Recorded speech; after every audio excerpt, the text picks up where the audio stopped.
Hello गाईस, तर मी अमृता. तुम्ही नवीन आहे चॅनलवर, प्लीज मला सपोर्ट करा आणि जाता जाता सबस्क्राईब करा. तर चला, आता मी बनवत आहे आज आलूची चटणी. तर मी पहिले टाकलं जिरं मोहरी तेलामध्ये, त्याच्यानंतर कढीपत्ता, कांदा, त्याच्यानंतर हिरवी मिरची मिक्सरमधून काढलेली, हळदी, धनिया पावडर आणि मस्तपैकी हलवून घ्यायचं असं थोडा वेळ. मसाले फ्राय होऊन द्यायचे थोडा वेळ.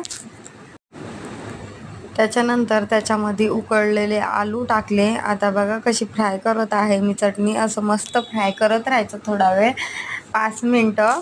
त्याच्यानंतर मग एका ताटात काढून घ्यायचं, थंड करायला ठेवायचं.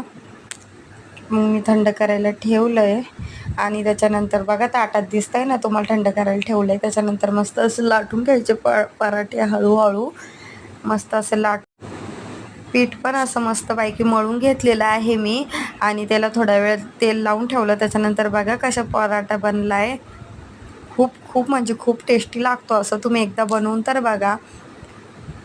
खूप यम्मी झाला होता.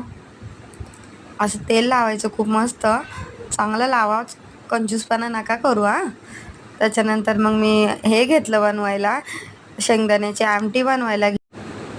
त्याच्यात कढीपत्ता, कोथिंबीर, जिरं मोहरी टाकायचं आणि त्याच्यात मग शेंगदाण्याचं ते वाटलेलं टाकायचं वाटण.